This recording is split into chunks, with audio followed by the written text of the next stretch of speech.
긴 내용입니다. 고린도전서 10장 1절로 13절까지 천천히 같이 읽습니다. 형제들아, 나는 너희가 알지 못하기를 원하지 아니하노니 우리 조상들이 다 구름 아래에 있고 바다 가운데로 지나며 모세에게 속하여 다 구름과 바다에서 세례를 받고 다 같은 신령한 음식을 먹으며 다 같은 신령한 음료를 마셨으니 이는 그들을 따르는 신령한 반석으로부터 마셨음에 그 반석은 곧 그리스도시라. 그러나 그들의 다수를 하나님이 기뻐하지 아니하셨으므로 그들이 광야에서 멸망을 받았느니라. 이러한 일은 우리의 본보기가 되어 우리로 하여금 그들이 악을 즐겨한 것 같이 즐겨하는 자가 되지 않게 하려 함이니 그들 가운데 어떤 사람들과 같이 너희는 우상 숭배하는 자가 되지 말라. 기록된 바 백성이 앉아서 먹고 마시며 일어나서 뛰논다함과 같으니라. 그들 중에 어떤 사람들이 음행하다가 하루에 23,000명이 죽었나니 우리는 그들과 같이 음행하지 말자. 그들 가운데 어떤 사람들이 주를 시험하다가 뱀에게 멸망하였나니 우리는 그들과 같이 시험하지 말자. 그들 가운데 어떤 사람들이 원망하다가 멸망시키는 자에게 멸망하였나니 너희는 그들과 같이 원망하지 말라. 그들에게 이러한 일은 본보기가 되고 또한 말세를 만난 우리를 깨우치기 위하여 기록되었느니라. 그런즉 선줄로 생각하는 자는 넘어질까 조심하라. 사람이 감당할 시험 밖에는 너희가 당한 것이 없나니 오직 하나님은 미쁘사 너희가 감당하지 못할 시험당함을 허락하지 아니하시고 시험당할 즈음에 또한 피할 길을 내사 너희로 능히 감당하게 하시느니라. 아멘. 아멘. 하나님의 사랑으로 사랑합니다. 서로 인사합니다. 하나님의 사랑으로 사랑합니다. 6월 첫째 주일입니다. 이제 점점 무더워질 텐데 건강들 신경 많이 쓰시고 특히 변종 코로나가 유행을 한다고 합니다. 저도 이번 주간에는 코로나 이제 백신을 맞으려고 합니다. 여러분들도 미리미리 준비하셔서 건강 잘 유지하시기 바랍니다. 오래전에 일어났던 안타까운 일 하나를 소개합니다. 어느 목사가 돈 때문에 큰 문제를 일으켰습니다. 도둑질하지 말라고 하는 계명을 어겼습니다. 거짓말하지 말라는 계명도 어겼습니다. 그가 체포되어서 범행 동기를 묻는 경찰에게 이렇게 진술합니다. 교회당 건물 지을 돈이 필요해서 범행을 저질렀습니다. 황당한 이야기입니다. 그는 동료들과 같은 시기에 교회를 개척했습니다. 동기 목사들의 교회는 예배당도 크고 많이 모이고 사택도 좋아 보였습니다. 동료들은 점점 성공해 가는데 자신은 그렇지 못하다고 생각했습니다. 그는 마음이 초조해지고 불안했습니다. 급기야 성경을 가르치는 목사가 자신이 성도들에게 하지 말라고 가르친 일에 대해서 스스로 계명을 어기고 말았습니다. 이때 그의 신앙이 바르게 서 있었다면 사역의 진정한 가치가 교회의 양적 성장에 있지 않다는 사실을 가슴에 날마다 새기면서 겸손히 자신의 사명을 감당했을 것입니다. 마찬가지로 우리 그리스도인들은 세상의 가치관을 쫓아가는 것이 아닙니다. 오히려 잘못된 세상의 가치관이 요구하는 잘못된 요구들을 과감히 거부함으로 성경적 가치관을 세워가도록 부름을 받았습니다. 예수님께서는 우리에게 너희는 사회의 소금과 빛이라고 하는 상상을 초월하는 존재의 의미를 우리에게 부여해 주셨습니다. 그러기 위해서는 하나님의 경고를 무시하지 않아야 됩니다. 하나님께서 아브라함의 기도를 들으십니다. 그리고 조카 롯을 소돔 고모라를 심판하시는 중에 구원하시면서 롯의 식구들에게 경고하십니다. 그들에게 피난하도록 하신 소알성에 도착할 때까지 절대 뒤를 돌아보지 말라는 것입니다. 그런데 롯의 아내는 이 하나님의 경고를 무시합니다. 그리고 뒤를 돌아봅니다. 왜 롯의 아내가 하나님의 경고를 무시하고 뒤를 돌아봅니까? 롯의 아내는 소돔성에 고스란히 남겨놓은 그동안 피땀을 흘려서 벌어놓은 부동산과 금은 보화가 도저히 잊혀지지 않았습니다. 그 순간 뒤를 돌아보지 말라는 하나님의 경고를 무시하고 뒤를 돌아봅니다. 그리고 그 자리에서 소금 기둥이 되어서 멸망당합니다. 우리도 이 세상을 살면서 하나님께서 우리에게 하신 엄중한 많은 경고들을 무시하면 반드시 롯의 아내처럼 된다는 사실입니다. 지금 사도 바울은 고린도 교회를 책망하고 바로잡기 위해서 구약 교회인 이스라엘 백성들을 실예로 들어 이야기하고 있습니다. 이스라엘 백성들은 노예 생활하던 이집트에서 해방되었습니다. 하나님의 인도를 따라서 홍해를 육지처럼 건너는 놀라운 기적을 체험했습니다. 그것은 곧 영적인 세례를 받는 것과 같은 의미가 있었습니다. 계속해서 이스라엘은 광야에서 반석에서 나오는 생수를 마십니다. 하늘 양식인 만나를 먹었습니다. 이 모든 일은 신령한 의미가 있어서 반석은 예수 그리스도를 의미하고 만나는 신령한 음식이고 생수는 신령한 음료였습니다. 그런데 하나님께서 그들 중에 다수를 기뻐하지 아니하심으로 가나안 땅에 들어가지 못하고 광야에서 멸망을 받았습니다. 그 이유는 하나님께서 숭배하지 말라는 우상 숭배하지 말라는 경고를 무시하고 우상 숭배에 빠지고 음행하지 말라는 경고를 무시하고 음행합니다. 하나님을 시험하지 말라는 경고를 무시하고 하나님을 시험합니다. 원망하지 말라는 경고를 무시하고 원망했기 때문입니다. 이런 이스라엘을 보면서 본보기로 삼아서 고린도 교회 성도들은 절대로 하나님의 경고를 무시하지 말라고 간곡히 당부합니다. 그러면서 이런 것들은 얼마든지 피할 수 있고 감당할 수 있는 일들이라고 결론을 냈습니다.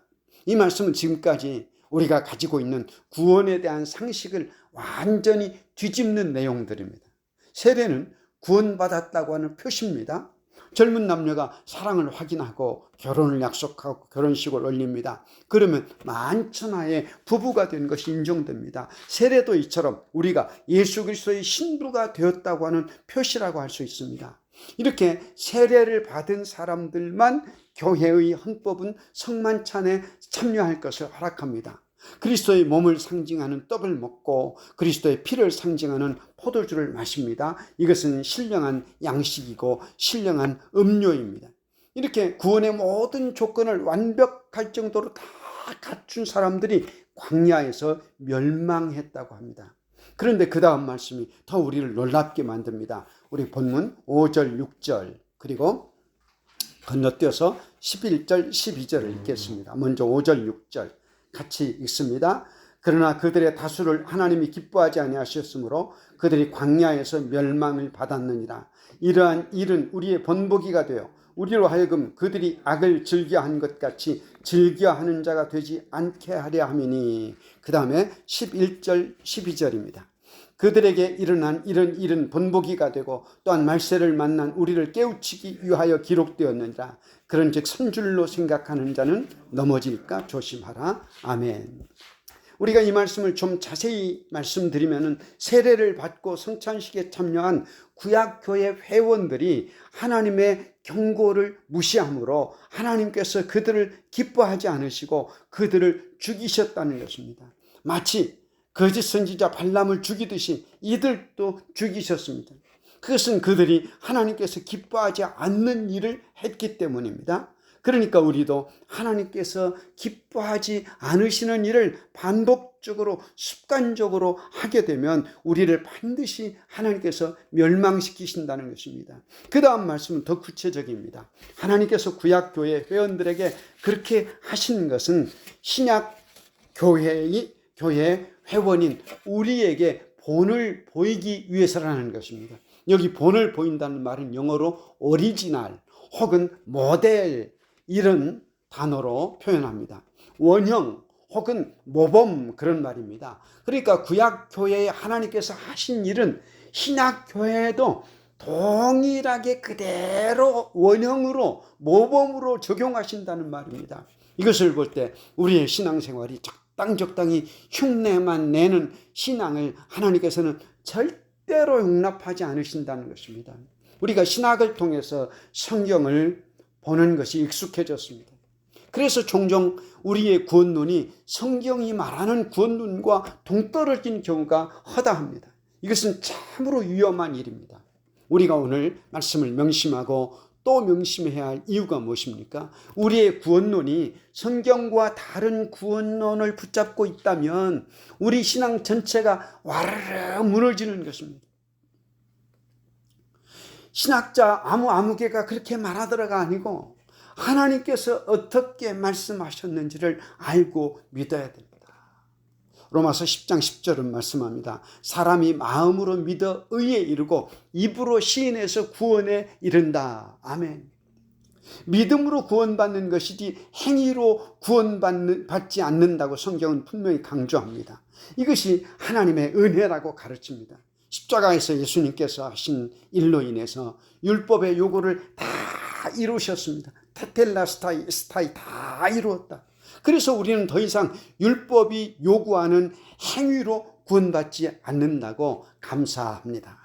그런데 성경을 읽다 보면 문득 우리가 믿고 있는 이런 신앙에 대해 의구심을 불러일으키는 말씀을 들을 때 섬뜩 놀라기까지 합니다. 그러면 왜 성경은 믿음으로 구원받는다고 말했다가 또 행위가 없이는 절대 구원이 없다는 듯이 말합니까? 잘 들으시기 바랍니다. 성경이 말씀하는 믿음하고 우리가 생각하는 믿음이 다르기 때문에 그렇습니다. 우리는 입으로만 주여 주여 해도 그것이 믿음이라고 착각합니다. 그러나 믿음의 주인이신 예수님께서 우리에게 요구하시는 믿음은 그런 믿음이 아닙니다. 예수님을 구주와 주님으로 믿는다면 주님의 말씀에 구체적으로 자기를 십자가에 못 박으면서 순종하는 것입니다. 우리가 살다 보면 종종 경고를 접하게 됩니다. 예를 들면 꺼진 불도 다시 보아야 돼. 여기는 어린이 보호구역입니다. 30km를 절대 넘지 마세요. 등산객은 절대로 산에서 담배를 피우지 마세요. 이런 수많은 경고들이 우리 주변에 깔려 있습니다. 그런데 만일 이런 경고를 우리가 무시했습니다. 그러면 무시한 대가를 고스란히 우리가 받아야 됩니다.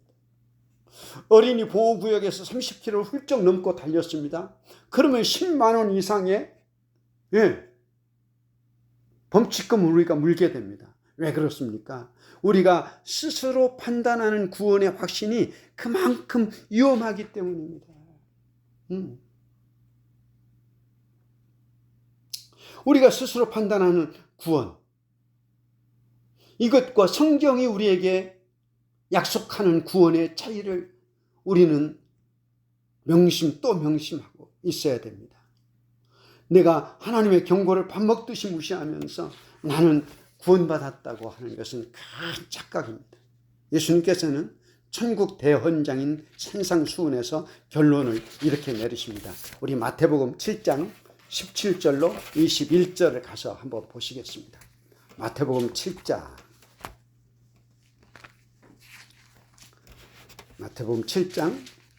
17절로 21절 같이 함께 읽습니다.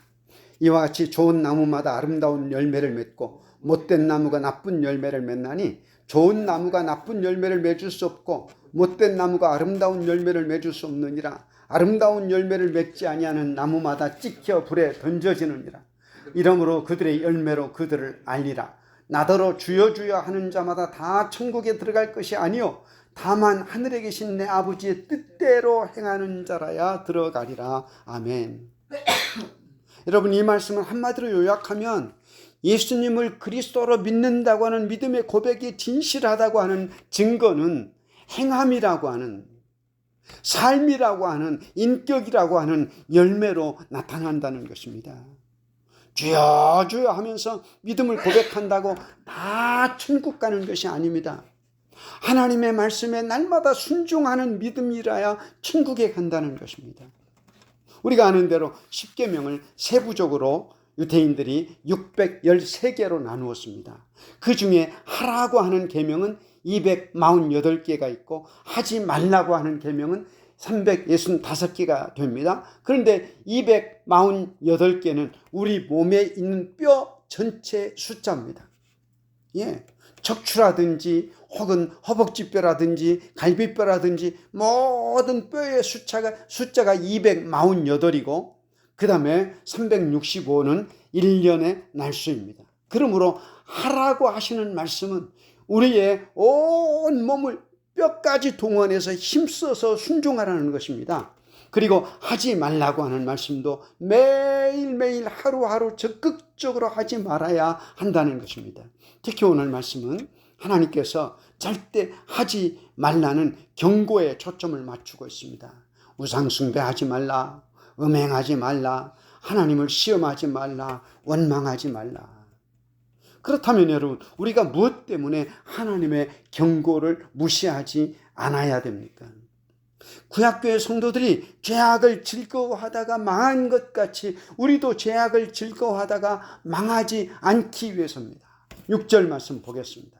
6절 읽습니다. 이러한 일은 우리의 본보기가 되어 우리로 하여금 그들이 악을 즐겨한 것 같이 즐겨하는 자가 되지 않게 하려 함이니, 즐겨하는 자가 되지 않게 하려 함이니, 이 말은 악을 즐거워하다가 하나님의 경고를 무시하다가 멸망당하지 않게 하기 위해서라는 것입니다.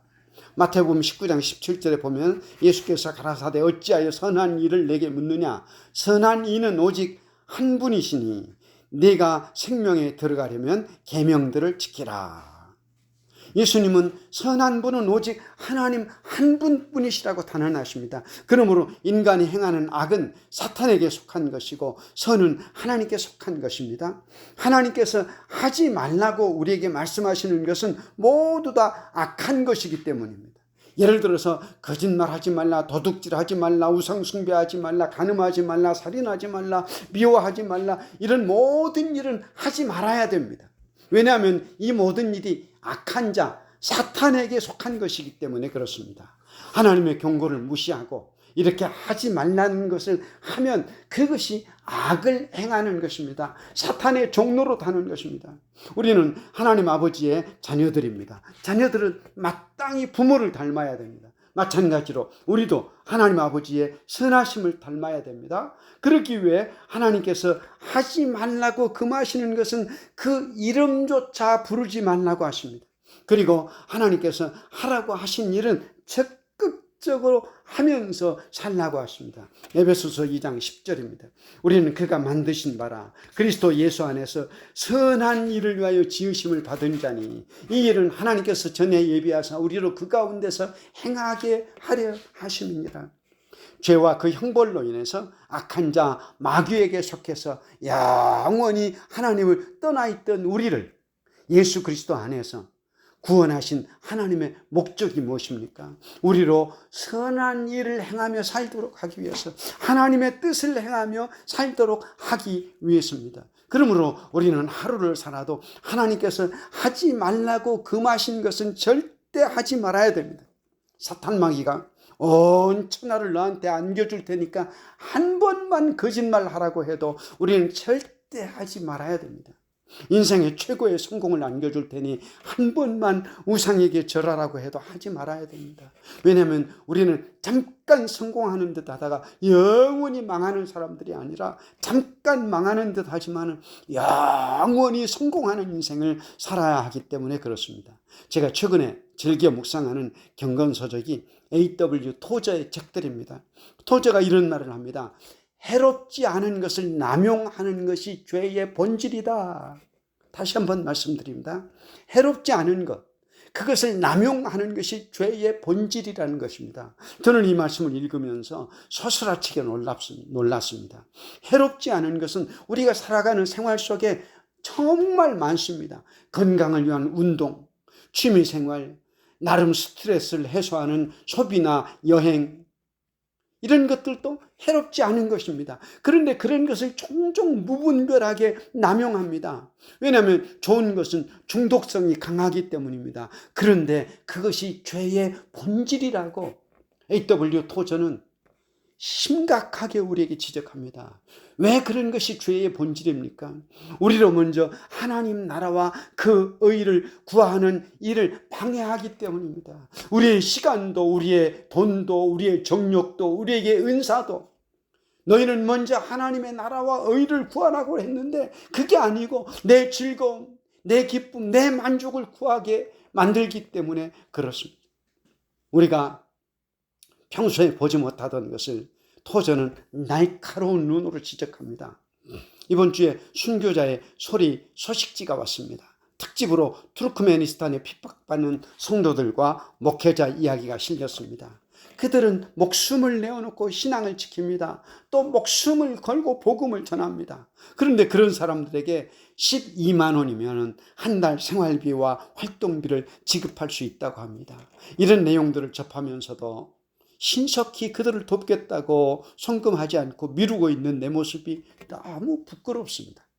우리는 이런 환경을 통해서도 경고하시는 하나님의 경고를 무시하지 말아야 됩니다. 그래야 우리는 죄악 중에서 망하지 않습니다. 여러분, 왜 우리가 하나님의 경고를 무시하지 않으므로 망하지 않아야 합니까? 나도 하나님의 경고를 무시하는 어떤 사람 중에 속해 있을 수 있기 때문입니다. 8절로 10절 말씀을 보겠습니다. 8절로 10절입니다.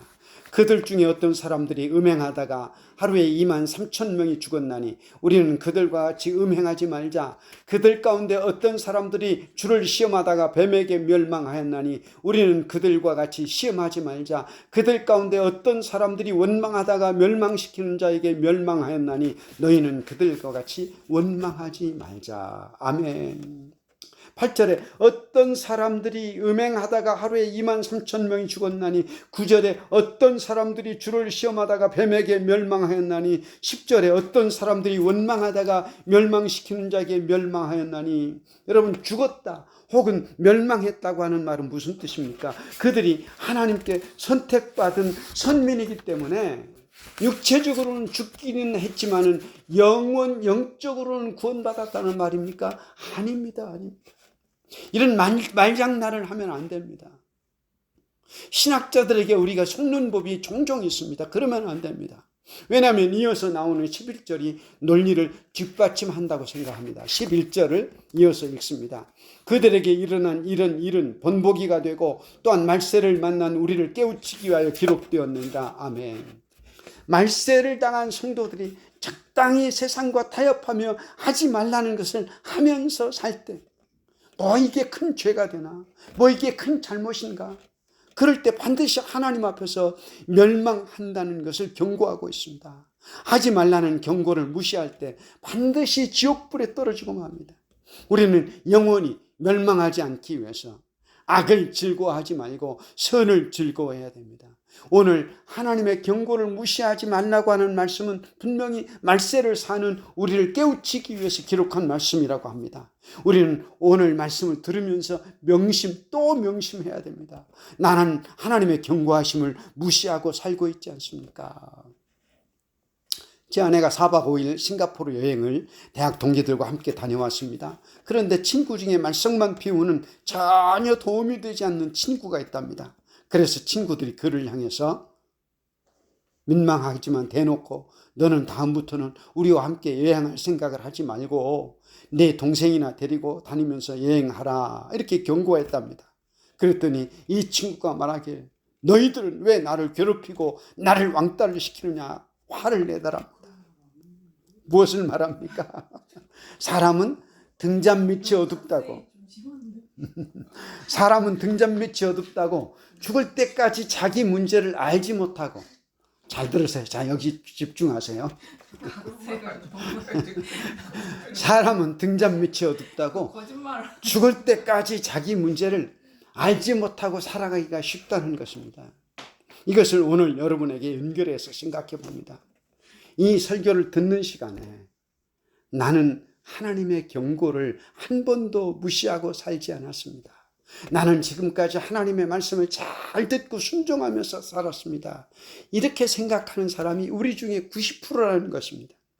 그런데 하나님의 관점으로 보면 하나님의 경고를 무시하고 듣는 척하면서 믿음 좋은 듯 하는 사람들이 90%입니다. 여러분, 그러므로 우리는 날마다 하나님의 경고를 무시하지 않는 일을 첫 번째 생활 원칙으로 삼고 살아야 됩니다.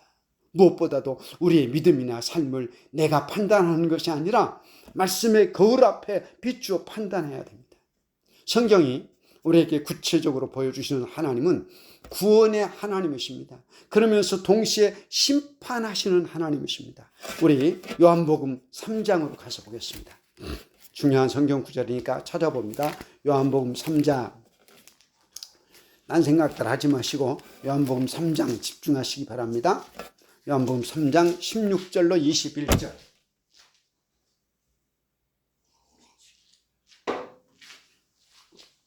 요한복음 3장 16절부터 21절 천천히 읽습니다. 하나님이 세상을 이처럼 사랑하사 독생자를 주셨으니 이는 그를 믿는 자마다 멸망하지 않고 영생을 얻게 하려 하심이라. 하나님이 그 아들을 세상에 보내신 것은 세상을 심판하려 하심이 아니요 그로 말미암아 세상이 구원을 받게 하려 하심이라. 그를 믿는 자는 심판을 받지 아니하는 것이요 믿지 아니하는 자는 하나님의 독생자의 이름을 믿지 아니하므로 벌써 심판을 받은 것이니라. 그 정죄는 이것이니 곧 빛이 세상에 왔을 때 사람들이 자기 행위가 악함으로 빛보다 어둠을 더 사랑한 것이니라. 악을 행하는 자마다 빛을 미워하여 빛으로 오지 아니하나니 이는 그 행위가 드러날까 하며 진리를 따르는 자는 빛으로 오나니 이는 그 행위가 하나님 안에서 행한 것임을 나타내려 함이라 하시니라. 아멘. 아멘. 여러분, 하나님은 사랑이십니다. 그래서 독생자를 원수인 우리를 구원하라고 이 세상에 사람으로 보내십니다. 하나님께서 이렇게 창조주인 하나님의 아들을 세상에 보내신 것은 세상을 심판하시려는 의도가 아닙니다. 오히려 구원하시려고 보냅니다. 그런데 하나님을 가장 잘 믿는다는 바리새인들은 하나님께서 보내신 하나님의 아들을 알아보지 못합니다. 왜 알아보지 못합니까? 자기들 멋대로 하나님의 경고를 무시하고 자기들 좋은 대로 하나님을 섬겼기 때문입니다. 아예 이것이 습관이 되었습니다. 그러니 어떻게 어두움이 빛을 알아볼 수 있겠습니까? 우리도 마찬가지입니다. 예수님 당시 바리새인들처럼 하나님의 경고를 무시하는 일을 습관처럼 만들어버리면 우리도 어둠에 속한 사람이 됩니다. 그러면 사람들이 자기 행위가 악하기 때문에 빛보다 어둠을 더 사랑하게 됩니다. 하나님께서는 사랑이시지만 어둠을 사랑하지는 않으십니다. 그래서 어둠에 속한 사람을 반드시 심판하십니다. 오늘 하나님께서 우리에게 하나님의 경고를 무시하지 말라고 하시는 까닭은 지금 내가 그들 중에 있을 수 있기 때문이라는 것입니다. 그리고 이런 나를 사랑하셔서 빨리 어둠에서 빛으로 나오도록 하기 위해서입니다. 그렇다면 우리가 어떻게 하나님의 경고를 무시하지 않을 수 있습니까? 첫째는 겸손해야 됩니다. 12절 말씀 같이 함께 읽습니다. 그런즉 선줄로 생각하는 자는 넘어질까 조심하라. 그런즉 선줄로 생각하는 자는 넘어질까 조심하라. 내 믿음은 굳건히 서 있어. 이런 사람은 교만한 사람입니다. 최초의 인간 아담과 하와가 살았던 에덴 동산은 영적인 환경이 말할 수 없이 좋았습니다. 무엇보다 타락하기 전이었기 때문에 아담과 하와는 하나님을 직접 대면할 수가 있었습니다. 그리고 하나님과 직접 대화를 나눌 수가 있었습니다. 그런데 그런 환경에서도 하나님께서 따먹지 말라고 경고하신 선악과를 따먹고 말았습니다. 그 동기는 무엇입니까? 교만이었습니다. 자신들이 하나님처럼 되고 싶은 교만한 마음이 생기자 순식간에 하나님께서 하지 말라고 경고하신 일을 저지르고 말았습니다. 그러므로 하나님의 경고를 무시하지 않기 위해서 우리는 철저히 겸손해야 합니다. 내 신앙은 아무 문제가 없다고 생각하는 교만, 나는 지금 하나님의 계명을 잘 지키고 살고 있다는 오만이 자리 잡는 순간 아담을 넘어뜨린 사탄 마귀가 달려들어서 우리를 넘어뜨린다는 사실을 잊지 말아야 됩니다. 제가 지금까지 수많은 그리스도인들을 상대하면서 교만한 사람의 공통점을 발견했습니다. 그것은 바로 다른 것이 아닙니다. 자기의입니다.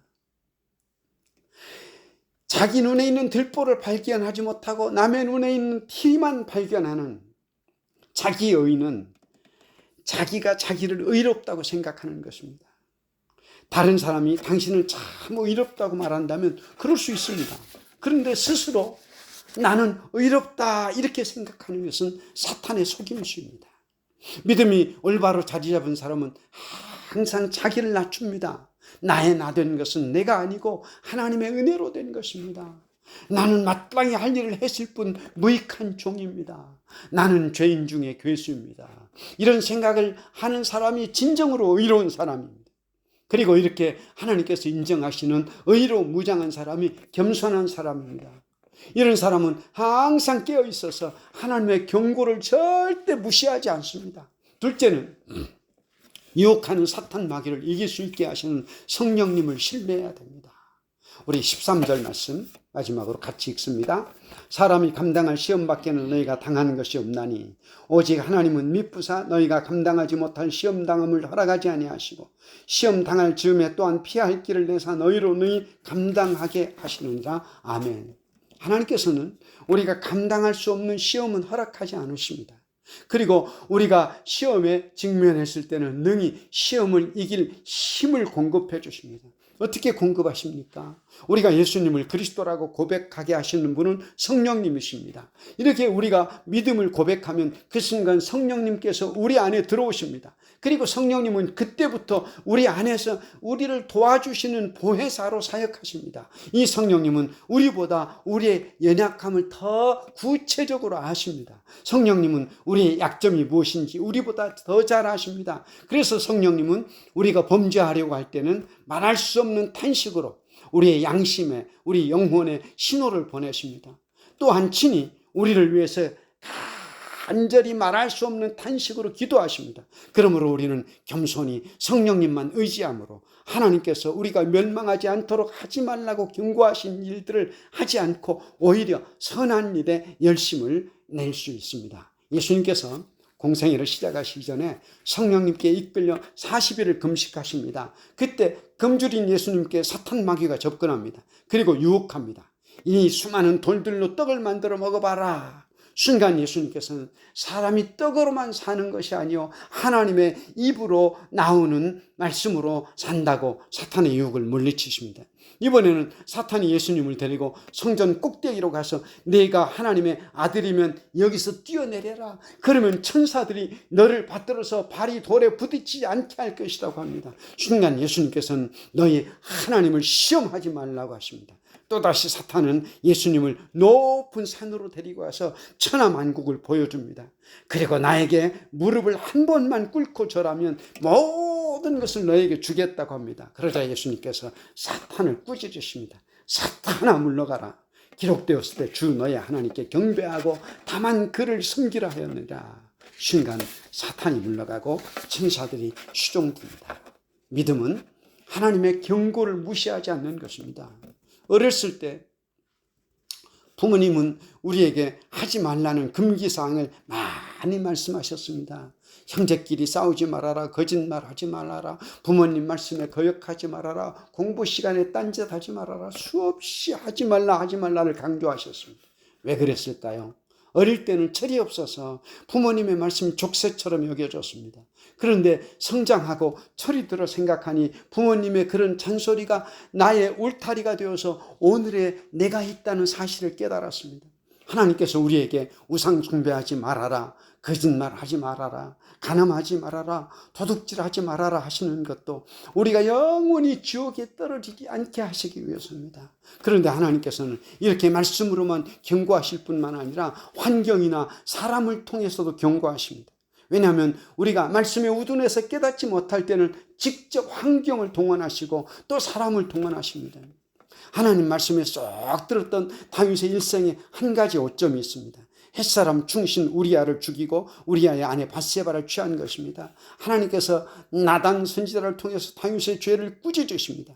그런데 그것 가지고도 부족하다고 생각하신 하나님께서 그의 아들이 병들어 죽게 하심으로 환경으로 강력한 경고를 다시 한번 날리십니다.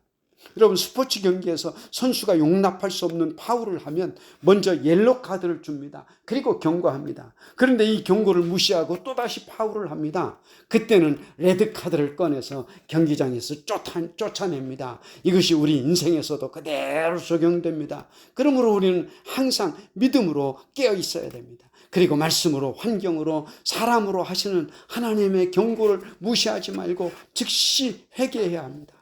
바울 사도가 고린도에서 교회를 개척할 당시 고린도에는 우상을 숭배하는 거대한 신전이 10개 정도 있었다고 합니다. 그 신전에서는 단순히 우상 숭배만 하는 것이 아닙니다. 신을 섬긴다는 명목으로 젊은이들이 음란한 파티가 펼쳐졌습니다. 이런 당시 사회상과 도덕상을 고린도 교회 성도들은 그대로 답습하고 있었습니다.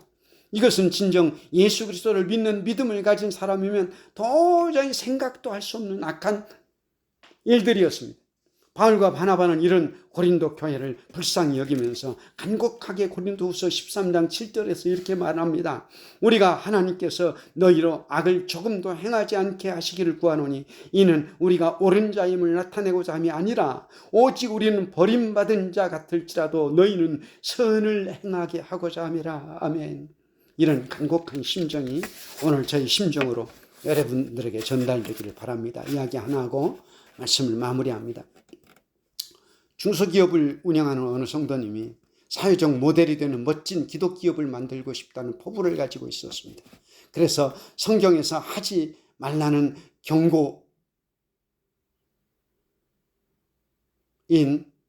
세금을 도둑질하지 않고 정직하게 세금을 냈습니다. 거래처와 영업상담을 할 때도 거짓말하지 않고 사업 단가 그대로 제시하고 사업하다가 쫄딱 망했습니다. 그런데 그 회사를 퇴사한 직원 한 사람을 우연히 만나서 근황을 물었습니다. 그랬더니 사장님 뜻밖의 저 요즘 교회 열심히 나갑니다. 그럽니다. 궁금해서 어떻게 교회에 나가게 됐는지 물었습니다. 이 직원은 회사가 망하는 과정에서 사장을 유심히 지켜보았다고 합니다. 정직하게 양심적으로 사업해도 망하니 틀림없이 자기 사장이 예수를 안 믿는다고 선언하고 교회에 발을 끊을 것으로 생각했답니다. 그런데 회사가 안 되고 사업이 부도나고 어려워질수록 사장이 다 열심히 예수를 믿더랍니다. 그걸 보고 이 직원이 예수 믿는 게 뭐가 있기는 있구나 생각하고 자기도 믿기로 결심하고 열심히 교회에 나간다는 겁니다. 우리는 가치관의 중심이 돈이 전부라고 생각합니다. 그러나 그 사장에겐 돈이 전부가 아니었습니다. 돈보다 더 가치 있는 것, 하나님의 자녀라고 하는 신분, 믿음과 구원이라고 하는 은혜, 그 믿음이나 구원의 은혜를 지키기 위해서 돈을 포기할 줄 알고 말씀을 붙잡았습니다. 얼마의 시간이 지나서 담임 목사님이 사업이 망한 중소기업 사장 집사님을 만났습니다. 그런데 집사님이 목사님 제가 다시 일어났습니다.